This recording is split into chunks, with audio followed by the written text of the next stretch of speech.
Hello students, इससे पहले हमारी 2 वीडियोस आ चुकी हैं और उसमें हमने सेट्स के बारे में कुछ बेसिक बातें की थी। अभी हम एक्सरसाइज 1.1 स्टार्ट करते हैं, जो कि हमारा फर्स्ट सम यहाँ पे लिखा है बोर्ड पे। देखिए क्या है, which of the followings are set, कि ये हमारे पास 1 से लेके 9 तक इसके पार्ट्स हैं। इनमें से हमें सिलेक्ट करना है कि कौन कौन हमारे सेट बनते हैं, और ये है हमारी एक्सरसाइज 1.1। अब सेट हमें पता होना चाहिए, आपको पता भी है सेट क्या होता है, a well defined collection of distinct object. और इस डेफिनेशन के अंदर एक वेल डिफाइंड वर्ड आता है जिसका मीनिंग क्या होगा कि जिस बारे में मैं आपको बात बता रहा हूं और वही बात आपकी समझ में आ रही है, उसके अलावा कोई दूसरी चीज पे सस्पेंस नहीं है कि it may or may not belong to this thing, कि मतलब किसी भी एक पॉइंट पे, किसी भी एक एलिमेंट पे, किसी भी एक मेंबर पे आपको डाउट नहीं है कि ये उसके अंदर आ भी सकता है और नहीं भी आ सकता है। सिर्फ इस बेस पे, उसके वेल डिफाइंड के बेस पे हम इनको बताएंगे कि ये सारे हमारे सेट बनते हैं या नहीं बनते। देखिए फर्स्ट क्या बोलता है, the collection of all the months of a year, the collection of all the months of a year beginning with J, beginning with letter J, कि एक साल के अंदर जितने महीने हैं, हम सभी पता है कि वे कितने होते हैं, 12 महीने होते हैं, 12 मंथ्स आर देयर। इन विच उसमें से क्या करना है, जे लेटर से जोन जोन से मंथ हमारे स्टार्ट होते हैं, उनका हमें क्या बनाना है, सेट बनाना है। तो 12 में से जे से स्टार्ट होने वाले हमारे पास आसानी से हैं, हम उनको निकाल सकते हैं।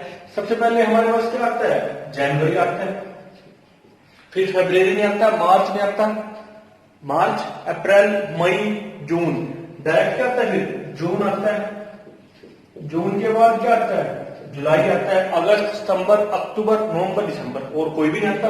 तो ये 3 ही आते हैं। तो इन 3 को मैं, आप या कोई और, आप जिस किसी से भी इस बारे में बात करेंगे वो इनको आसानी से बता सकते हैं कि ये 3 ही मंथ हमारे पास ऐसे आएंगे जो जे लेटर से स्टार्ट होते हैं। इट मीन्स ये कैसे हो गए, वेल डिफाइंड हो गए। अगर वेल डिफाइंड है तो क्या ये सेट बनेगा, यस, ये कलेक्शन क्या बन जाएगी, हमारा एक सेट बन जाएगी। फिर आता है part B, the collection of 10 most talented writers, the collection of 10 most talented writers of India, India के मोस्ट टैलेंटेड राइटर्स का एक सेट, और उनमें से कितने, 10। अब हमारे पास ये मोस्ट टैलेंटेड जो ये वर्ड लिखा है, जो मोस्ट टैलेंटेड राइटर, इनको सिलेक्ट करने का एक क्राइटेरिया होगा कि मेरी समझ में, मेरे अकॉर्डिंग ये हो सकते हैं, आपके अकॉर्डिंग कोई दूसरे, और हमारी गवर्नमेंट के अकॉर्डिंग कोई तीसरे, चौथे, ऐसे ऐसे हो सकते हैं। तो मतलब ये हमारे पास हर एक इंसान के लिए अलग अलग हो सकते हैं। तो ये एक वेल डिफाइंड नहीं है। अगर ये वेल डिफाइंड नहीं है तो क्या ये सेट बनेगा, नहीं, सेकंड हमारा सेट नहीं बनेगा। फिर बात करते हैं थर्ड की, a team of 11 best cricket batsman of the world, पूरे वर्ल्ड के कितने क्रिकेटर लेके आने हैं हमें, 11, और वो कैसे हैं, बैट्समैन हैं। अब मेरी नजर में बैट्समैन और जो हमारे बेस्ट हैं उनको सिलेक्ट करने का क्राइटेरिया अलग होगा, आपकी नजर में अलग होगा, किसी तीसरे की नजर में अलग होगा। तो ये भी हमारे पास वेल डिफाइंड नहीं हुआ। तो हम अलग अलग को सिलेक्ट कर सकते हैं, जो हमारे वो 11 ही नहीं आ सकते। पॉसिबिलिटी है कि वो हो भी सकते हैं, नहीं भी, डाउटफुल केस है, हमारे पास कॉन्ट्रडिक्शन आ सकती है। तो इसलिए ये हमारा वेल डिफाइंड नहीं है, तो ये सेट नहीं बनेगा। The collection of all boys in your class, अब आप लोग 11th क्लास में हो तो आपकी क्लास में 35, 40, 45, 50 कितने भी स्टूडेंट्स हो सकते हैं, उनमें से आपको क्या करना है, सभी बॉयज को कलेक्ट कर देना है। तो ये हमारे पास इजी है, हम उनको कलेक्ट कर सकते हैं। हमारे सपोज हमारे क्लास के अंदर 50 स्टूडेंट्स हैं, 50 में से 35 या 30 हमारे पास बॉयज हैं, हम उनको कलेक्ट कर लेंगे और करली ब्रैकेट में डाल देंगे। तो मीन्स ये वेल डिफाइंड है, तो ये क्या बन जाएगा, हमारा सेट बन जाएगा। फिर आता है fifth part, the collection of all natural numbers less than 100, कि 100 से कम नेचुरल नंबर्स लेके आए। तो 1, 2, 3 करते करते हमारे पास कहां तक आएंगे, 99 तक आएंगे। तो यही मैं बता सकता हूं, यही आप बता सकते हो, या जिसको मैथ की नॉलेज है वो इसके बारे में यही बताएगा कि 1 से लेके 99 तक आएंगे। तो इट मीन्स ये कैसे है, वेल डिफाइंड है। अगर ये वेल डिफाइंड है तो ये क्या बन जाएगा, सेट बन जाएगा। फिर आता है the collection of novels written by Munshi Premchand, ये हमारे देश के एक बहुत अच्छे राइटर हुए हैं, मुंशी प्रेमचंद। इन्होंने जितने भी नॉवेल्स लिखे होंगे वो 2, 4, 10, 15, 20, 50 कितने भी हो सकते हैं, एक एक पर्टिकुलर वैल्यू आएगी हमारे पास, हम उनको कलेक्ट कर सकते हैं। आप भी, मैं भी, कोई भी कलेक्ट कर सकता है। तो होंगे तो हमारे वही जो एक डेफिनेटली इस इंसान ने लिखे होंगे, उसी की बात की है पर्टिकुलर, तो हम इसको कलेक्ट कर सकते हैं। इट मींस ये कैसा है, वेल डिफाइंड है। वेल डिफाइंड है तो क्या बन जाएगा, ये सेट बन जाएगा। Yes, this is a set. Next the collection of all even integers. अब हमें ऑल इवन इंटीजर्स का भी पता है। इवन इंटीजर क्या होंगे हमारे, 0 ±2 ±4 ऐसे ऐसे हमारे पास आएंगे। सभी को पता है ये हमारा क्या बनेगा, वेल डिफाइंड है। तो ये भी क्या बन जाएगा, हमारा एक सेट बन जाएगा। फिर आता है हमारे पास the question of the collection of questions in this chapter. हमारे फर्स्ट चैप्टर के अंदर कितने क्वेश्चंस होंगे, सभी काउंट कर सकते हैं। सभी की एक डेफिनेट अमाउंट आएगी कि 10 है, 50 है, 100 है, 200 है। तो मीन्स वेल डिफाइंड है। वेल डिफाइंड है तो ये क्या बन जाएगा, हमारा सेट बन जाएगा। फिर आता है हमारे पास एक collection of most dangerous animals of the world. पूरे संसार में सबसे खतरनाक पशु कौन है, उनका सेट बनाना है। अब ये हमें थोड़ी पता है भी कौन कौन है, क्योंकि पूरे वर्ल्ड में पता नहीं कितनी प्रजाति के, कितनी ब्रीड के हमारे पास अलग अलग नस्ल के, अलग अलग टाइप के एनिमल्स हैं। उनमें से कौन ज्यादा खतरनाक है, हम कैसे बता सकते हैं। हमारे पास कोई एक वेल डिफाइंड इसका क्राइटेरिया हो कि किसके बेस पे हम उसको बता सकते हैं, वो है नहीं हमारे पास। तो ये क्या है, ये हमारा वेल डिफाइंड नहीं है। तो क्या ये सेट बनेगा, नहीं, ये हमारा सेट नहीं बनेगा।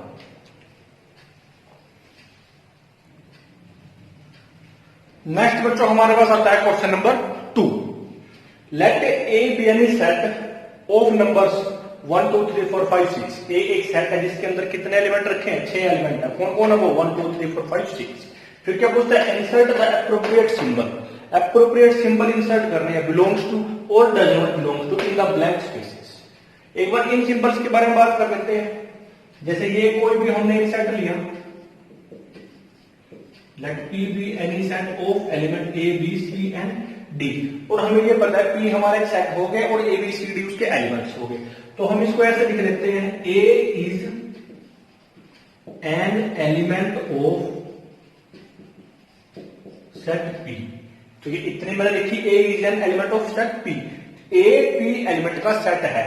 तो इस पूरी वर्डिंग को मैं ऐसे लिख सकता हूं कि भाई A belongs to set P। ये सिंबल मैंने आपको लास्ट वीडियो में बताया था कि ये किसका होता है, हमारे पास बिलोंग्स टू का सिंबल होता है। इसका मतलब क्या है कि ये एलिमेंट इस सेट के अंदर है।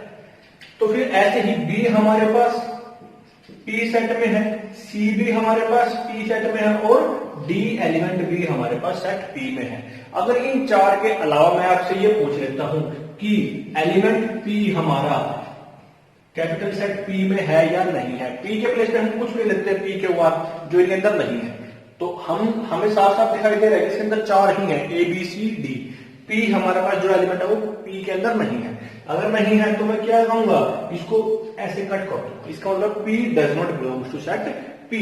इसी तरीके से मैं Q does not belongs to set P। अब बस इन्हीं सिंबल का हमें इसके अंदर यूज करना है, सिर्फ देखना है और हाथों हाथ आंसर आएगा विद इन सेकेंड्स। A के अंदर 1 2 3 4 5 6 है, तो देखिए 5 क्या A सेट के अंदर है, यस, तो यहाँ क्या आएगा, बिलोंग्स टू। 8 क्या A सेट के अंदर है, नहीं है, तो क्या आएगा, डज नॉट बिलोंग्स टू। फिर 0 A के अंदर नहीं है तो क्या आएगा, डज नॉट बिलोंग्स टू। फिर आता है 4 क्या A के अंदर है, यस, तो क्या आएगा, बिलोंग टू। फिर आता है 2 हमारे पास इसके अंदर है, यस। 10 नहीं है तो क्या आएगा, डज नॉट बिलोंग्स टू। तो ये हो गया बच्चों हमारे। नेक्स्ट बच्चों आता है हमारे पास क्वेश्चन नंबर 3, क्या है, right the sets in roster form. हमने सेट की रिप्रेजेंटेशन की थी, हम सेट को दो तरीके से रिप्रेजेंट कर सकते हैं। फर्स्ट क्या होता है, रोस्टर फॉर्म और टेबुलर फॉर्म, और सेकंड क्या होता है, सेट बिल्डर फॉर्म और रूल मेथड। कि हम रोस्टर फॉर्म को सेट बिल्डर फॉर्म में और सेट बिल्डर फॉर्म से सेट को रोस्टर फॉर्म में हम इनको चेंज कर सकते हैं। तो वही हमारा क्वेश्चन आ गया। देखते हैं, स्टेटमेंट को रीड करते हैं और उसको करने की ट्राई करते हैं। क्या है, right the sets in roster form. तो फर्स्ट क्या है, ए हमारा एक सेट है, किस चीज का, the set of all x such that x is an integer. उस ए सेट के अंदर ऐसे ऐसे एक्स हैं जो पहले के बाद इंटीजर है, दूसरे इस कंडीशन को सेटिस्फाई करते हैं। तो इस कंडीशन को सेटिस्फाई का मतलब क्या है, -3 से तो ग्रेटर है लेकिन 7 से कम है, 7 से लेस है। तो कौन कौन आएंगे, -3 से ग्रेटर कौन है, -2 -1 0 1 2 3 4 5 6 ये आएंगे हमारे पास सारे इंटीजर। इनको हम अगर यहाँ पे नंबर लाइन पे देखें बना के, तो हमारे पास यहाँ तो आ जाता है -3, यहाँ आता है 7, तो इसके बीच में -2, -1, 0, 1, 2, 3, 4, 5 एंड 6 ये सारे के सारे आ जाते हैं हमारे पास। फिर हम इनको लिखें तो क्या आएगा हमारे पास, -3 इससे तो ग्रेटर है और इससे कम है, तो कहां से आए, -2, -1, 0, 1, 2, 3, 4, 5 एंड 6। तो ये हमारे पास एक सेट बन जाता है जो इस कंडीशन को सेटिस्फाई करता है। इसके अंदर वो एलिमेंट आ गए हमारे पास जो एक तो इंटीजर्स है, दूसरा -3 से ग्रेटर है सारे और 7 से कम है। तो ये आ गया बेटा इसकी क्या, रोस्टर फॉर्म। सेकंड क्या पूछता है, बी हमारे पास एक सेट है, किस तरह का, the set of all x such that x is a natural number. X कैसा है, नेचुरल नंबर है, लेस देन 6, 6 से कम। नेचुरल नंबर हमें पता ही है 5, 4, 3, 2, 1, 0 नहीं आएगा, क्यों, क्योंकि नेचुरल नंबर है, होल नंबर की बात नहीं कर रहे। तो हमारे पास क्या बन जाता है, ये एक सेट बन जाता है क्या, 1, 2, 3, 4, 5 और 6 भी नहीं आएगा क्योंकि लेस देन है। अगर less than or equal to आता तो इक्वल टू के लिए 6 आ जाता, लेकिन यहां तो only less than, so 1, 2, 3, 4, 5 in roster form. फिर सी क्वेश्चन, सी पार्ट में पूछता है the set of all x such that x is a 2 digit natural number. X कैसा है, 2 डिजिट नेचुरल नंबर है। अब 2 डिजिट नेचुरल नंबर तो हमारे 10 से स्टार्ट हो जाते हैं और 99 तक चलते हैं, उनमें से कौन से हैं, such that the sum of its digits is 8। अगर 2 डिजिट है तो 2 डिजिट आएंगे, एक 1s प्लेस पे एक 10s प्लेस पे, और उन दोनों का सम कितना है, 8 है। तो यहां पे हमारे पास क्या बनेगा, हम फर्स्ट ही ट्राई करते हैं। हमारे पास मान लीजिए आ गया 17 लिखा हमने, यूनिट प्लेस पे 7 लिख दिया और 1s प्लेस पे 1, क्योंकि सम कितना चाहिए, 8 चाहिए। फिर सेकंड केस में क्या करते हैं, हम यहां पे इसकी जगह पे 2 कर देते हैं और इसकी जगह पे 6 कर देते हैं, सम 8 चाहिए हमें।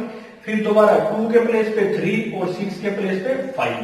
फिर ऐसे ही क्या आता है, 44 आ जाएगा, फिर क्या आएगा, 53 आ जाएगा, फिर 62 आएगा, फिर 71 आएगा एंड देन क्या आएगा, 80 आएगा। 80 मैंने बेटा यहाँ पे 0 नहीं लगाई, क्योंकि अगर मैं यहाँ पे ऐसे लिखता 08 तो ये 2 डिजिट ना होके सिंगल डिजिट बन जाता, ठीक है, क्योंकि हमारे पास 10s प्लेस पे 0 को हम काउंट नहीं करते, लेकिन 1s प्लेस पे तो कर लेते हैं। तो ये आ गए हमारे पास रोस्टर फॉर्म में। फिर हमारे पास आता है डी सेट, क्या बोलता है, the set of all x such that x is A prime number. X कैसा है, प्राइम नंबर है। अब प्राइम नंबर क्या होते हैं, जो 1 और अपने आप से डिवाइड होते हैं, इसके अलावा किसी से भी डिवाइड नहीं होते। अब वो प्राइम नंबर है जो 60 के डिवाइजर है, मतलब जो 60 को डिवाइड भी करते हैं, जो 60 को डिवाइड भी करते हैं। तो हमारे पास यहाँ क्या आएगा, फर्स्ट प्राइम नंबर हम लोग जानते हैं क्या होता है, 2 होता है। क्या होता है, 2। तो 2 हमारा 68 को डिवाइड करता है, यस, तो first element is 2। Second prime number होता है हमारे पास 3, क्या 3 60 को डिवाइड करता है, यस, 3 भी कर देते हैं। फिर आता है हमारे पास 5, 5 क्या करता है, यस, 5 भी करता है। फिर इसके बाद क्या आता है, 7, 7 नहीं करता है इसको, 11, 11 भी नहीं करता, 13 भी नहीं करता। ऐसे हम देखेंगे तो यहाँ पे हमें इनके अलावा कोई भी एलिमेंट नहीं मिलेगा जो प्राइम हो और साथ साथ 60 को डिवाइड करता हो, ठीक। फिर बेटा next method, the set of all letters. All letters का एक सेट बनाना है, किस वर्ड में से, ट्रिगोनोमेट्री वर्ड में से। इसके अंदर हमारे पास PRIGONOMETRY इतने सारे लेटर्स हैं, इनमें से हमें क्या करना है, इसका एक सेट बनाना है। अब उस सेट के अंदर हमें यह भी पता है कि एक एलिमेंट चाहे हमारा 2, 3, 4, 5, 6 कितनी भी बार आए, हम उसको सिंगल टाइम से ही लिखते हैं, यही उसका एक्यूरेट वे होता है लिखने का। तो हम इसका एक सेट बनाते हैं ट्रिगोनोमेट्री का। तो हमारे पास क्या बन के आएगा, यहां बना लेते हैं, पहले क्या आएगा, टी आएगा, फिर कौन है हमारे पास, टी आ गया, फिर कौन आया, आर आ गया, आर के बाद कौन आएगा, आई के बाद कौन आ गया, जी आएगा। फिर हमारे पास जी के बाद क्या आएगा ओ, ओ के बाद आएगा एन, एन के बाद देखो ध्यान से यहाँ पे दोबारा फिर ओ आ चुका है। तो क्या मैं यहाँ पे दोबारा भी लिखूं? नहीं, क्योंकि एक ही बार लिखते हैं हम। फिर इसके बाद आता है एम, एम को हम लिख देते हैं। फिर आता है ई, ई हमारा पहले नहीं आया तो हमने लिख दिया। फिर कौन आया? टी, टी हमारा ऑलरेडी आ चुका है तो दोबारा हम इसको नहीं लिखेंगे। फिर कौन आया? आर, आर भी हमारा पहले आ चुका है, इसको भी नहीं लिखेंगे। फिर आया वाई, वाई हमारा पहले कहीं नहीं आया तो वाई को हम यहाँ पे लिख देते हैं। तो ये बेटा हमारा बन गया सेट। सेट का नाम क्या था? ई सेट था। किससे बना? इस वर्ड से। वर्ड कौन है? ट्रिग्नोमेट्री हमने बना दिया। फिर ऐसे ही एक वर्ड पूछता है वेक्टर से बनाए, तो वेक्टर को भी हम ऐसे ही करेंगे। क्या आएगा? बी आएगा पहले तो हमारे पास, फिर ई आएगा, फिर टी है, फिर सेकंड टी है, सेकंड टी हमारा ऑलरेडी आ चुका है। फिर ई आता है, ई भी आ चुका है। फिर कौन बचता है? आर बचता है। तो ये बन गया हमारा एक सेट। तो यहां से लेके यहां तक हमने एक सेट बना लिया। क्या आ गया? ये बी ई टी आर, ये उसके एलिमेंट्स हो गए हमारे पास। नेक्स्ट बच्चों आता है हमारे पास question number 4, right the following sets in set builder form. इससे पहले हमने सेट बिल्डर फॉर्म को रोस्टर फॉर्म में लिखा। अभी क्या करता है? रोस्टर फॉर्म को दे दिया इसने और बोलता है जिसको सेट बिल्डर फॉर्म में लिखें।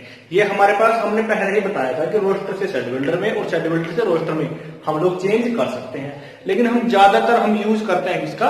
रोस्टर फॉर्म का। देखिए क्या है हमारे पास। फर्स्ट ये पार्ट है 3, 6, 9, 12। हमें यहाँ पे साफ साफ दिखाई दे रहा है ये क्या है? हमारे 3 के मल्टीपल्स हैं और 3 के कितने मल्टीपल है? 4 मल्टीपल है। तो इसको हम क्या लिख देते हैं? यह आएगा the set of all x such that x कैसा है? 3 का मल्टीपल है, x is equal to 3n, where n is equal to 1, 2 and 3। तो ये लिख दिया हमने।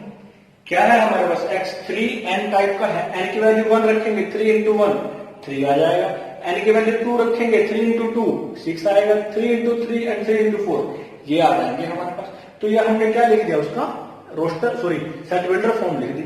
ऐसे ही हमारे पास ये आ गए 2, 4, 8, 16, 32। 2 को 2 से मल्टीप्लाई किया, 4 को 2 से किया, 8 को 2 से किया, 16 को 2 से किया, ऐसे आते जा रहे हैं हमारे पास ये। या हम इसको ऐसे बोल सकते हैं 2 की power 1, 2 raise to power 2, 2 raise to power 3, 2 raise to power 4 and 2 raise to power 5। हमें इन सभी एलिमेंट्स में एक रिलेशन मिल गया, उसके बेस पे हम लिख देते हैं यहाँ the set of all x such that x is equal to 2 raise to the power n। अब n की वैल्यू कितनी आएगी? कितने एलिमेंट है? 5 है, तो 5 तक आएगी। तो हम इसको ऐसे लिख सकते हैं n इज इक्वल टू, तो मैं इसको ऐसे भी लिख सकता हूं where n greater than or equal to 1 but less than or equal to 5। कि भाई 1 और 5 भी आ सकता है, 1 से बड़ी और 5 से छोटी वैल्यू आएगी। तो क्या आएगी? 1, 2, 3, 4, 5 तक आएंगे। तो ये हमारे सारे के सारे एलिमेंट बन जाते हैं। और इसी को मैं ऐसे ना लिख के ऐसे भी लिख सकता हूं n इक्वल टू 1, 2, 3, 4 एंड 5, ऐसे भी लिख सकते हैं। फिर आता है क्वेश्चन नंबर 3, क्या है? 5, 25, 125, 625। ये भी हमारा ऐसे ही है। ये 5 raise to power 1, 5 raise to power 2, 5 raise to power 3 and this is power 4। इसको भी ऐसे ही लिख लेते हैं हम। क्या बनता है? The set of all x such that x is equal to 5 raise to power n, where n की वैल्यू कितनी आएगी? 4 आएगी हमारे पास। 1 less than equal to n less than equal to 4। तो ये आ गई हमारे पास। n की वैल्यू हम 1 रखेंगे तो 5 रेज़ टू पावर 1 हमें पता है 5 होता है। n की वैल्यू 2 रखेंगे तो 5 रेज़ टू पावर 2, 5 इंटू 5 25, फिर 125 एंड फिर 625। ऐसे ही आता है 2, 4, 6। इसके बाद से डॉट डॉट डॉट, मतलब ये क्या लगा दिए? एलिप्सिस लगा दी। इसका मतलब क्या है? नेक्स्ट एंट्री हमें क्लियर है, क्या आएगी? 8, फिर 10, फिर 12। तो ये सारे नंबर हमारे कैसे हो गए? इवन नेचुरल नंबर आ रहे हैं हमारे पास। तो हम इसको लिख सकते हैं the set of all x such that x is N even natural number. क्या आ गए हमारे पास? इवन नेचुरल नंबर्स आ गए। तो हम इसको ऐसे ही लिख देते हैं। कितने आ गए? Even natural number. फिर क्या आता है नेक्स्ट पार्ट में? 1, 4, 9, 16 अब यहां से हमें क्लियर हो गया ये क्या है, 1 square, 2 square, 3 square, 4 square, 5 square, 6 square, up to last कहां तक आता है, 10 स्क्वायर तक आता है। तो हम इसको क्या लिख देते हैं, the set of all x, the set of all x such that, अब की बार क्या आएगा, स्क्वायर तो हमारा क्लियर है, अब अंदर एन आएगा, क्योंकि एन क्या है, एलिमेंट है, एन नंबर है, नेचुरल नंबर, कहां से कहां तक आया, 1 से लेके 10 तक आया, क्योंकि ये 10 का स्क्वायर है और ये 1 का स्क्वायर है। अब हम यहां लिख देते हैं वेयर क्या आएगा, 1 less than or equal to n less than or equal to 10। अब यहां तक आया, हमारे पास n की वैल्यू 1 रखेंगे तो 1 स्क्वायर, तो हमारे पास ये क्या आएगा, such that x is equal to n square, n की वैल्यू 1 रखेंगे तो 1 स्क्वायर, 1 स्क्वायर क्या आएगा 1, एन की वैल्यू 2 रखेंगे 2 स्क्वायर 4, फिर 3 स्क्वायर 9, 4 स्क्वायर, अब तो ये ऐसे ऐसे आते रहेंगे हमारे पास। अब बच्चे ये हमारे बिल्कुल आसान है, आप लोग खुद भी कर सकते हो, बड़े इजी हैं, चैप्टर हमारा नया है, आप लोग फर्स्ट टाइम देख रहे हैं, लेकिन मुश्किल नहीं है। जैसे ही आप लोग इनको अपने साथ साथ प्रैक्टिस करोगे वैसे वैसे आपका सारा काम आसान, आपको और ज्यादा आसान लगने लग जाएगा।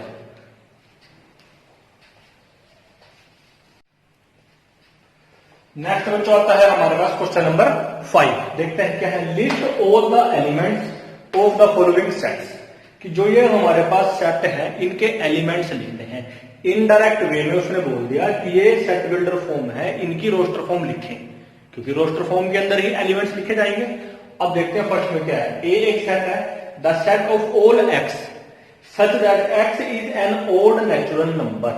ओड नेचुरल नंबर हम सभी जानते ही हैं, क्या होते हैं हमारे ओड नेचुरल नंबर 1, 3, 5, इनको उठा लिख लो तो ये बन जाता है हमारे पास, इसकी एलिमेंट्स बन जाते हैं 1, 3, 5, 7, 9, और ये हमारे कितने होते हैं, इनफाइनाइटली होते हैं, इनफाइनाइटली मैनी, तो हमने डॉट लगा देती है, डॉट लगा के हमने छोड़ दिया इसे। सेकंड आता है हमारे पास B set, the set of all x such that x is an integer, x कैसा है, इंटीजर है। दूसरी बात क्या है, वो -1/2 से ग्रेटर है और 9/2 से लेस है। -1/2 का मतलब क्या हो गया, -0.5 से तो ग्रेटर आएगा, और 9/2 का मीनिंग क्या है, 4.5, इससे छोटा आएगा। तो इसके बीच में इस कंडीशन को सेटिस्फाई करते हुए कितने इंटीजर आते हैं, इससे इसके बाद 0 आता है, 0, फिर 1 आता है, फिर 2, फिर 3 एंड फिर 4। तो ये एलिमेंट आ जाते हैं हमारे पास जो इस कंडीशन को भी सेटिस्फाई करते हैं, -12 से 9/2 के बीच में, और इंटीजर्स भी हैं। तो ये आ गया हमारे पास, ये इसके एलिमेंट्स आ गए। नेक्स्ट पूछता है x is an integer, x कैसा है, इंटीजर। दूसरी बात क्या है, वो x square less than or equal to 4, कि उस एलिमेंट का स्क्वायर करें तो या तो 4 आए या 4 से कम आए। तो इसके लिए हम क्या करते हैं, देखते हैं, हमें पता है ऐसे कौन कौन से इंटीजर है जिनका स्क्वायर 4 आ जाता है। 2 का हम स्क्वायर करेंगे तो हमारे पास क्या आएगा, 4 आएगा, और -2 का स्क्वायर करेंगे तो भी हमारे पास क्या आएगा, 4। -2 कहां से गया, क्योंकि इसने किसकी बात करी, इंटीजर की, और -2 भी हमारा कैसा होता है, इंटीजर होता है। अगर ये यहाँ पे नेचुरल नंबर बोलता तो -2 का कोई काम नहीं था, तो क्या आएगा हमारे पास, -2। फिर अगर मैं x के प्लेस पे -1 रख के देखता हूं, x के प्लेस पे -1 रख के देखता हूं तो क्या बनेगा, 1 स्क्वायर आएगा। 1 स्क्वायर मतलब 1 क्या होता है, लेस देन 4 है, यस, तो यहां क्या आ जाएगा, -1 आ जाएगा। फिर अगर मैं 0 रख के देखता हूं तो क्या आएगा, तो भी हमारे पास सेटिस्फाई करेगा। इसी तरह से 1 के लिए भी, इसी तरह से 2 के लिए, तो ये आ गए हमारे पास एलिमेंट्स। नेक्स्ट पूछता है x क्या है, लेटर है, किसका लेटर है, इस लोयल वर्ड में से। लोयल वर्ड है हमारे पास, इसमें से जितने लेटर बनते हैं उसको लिख दो।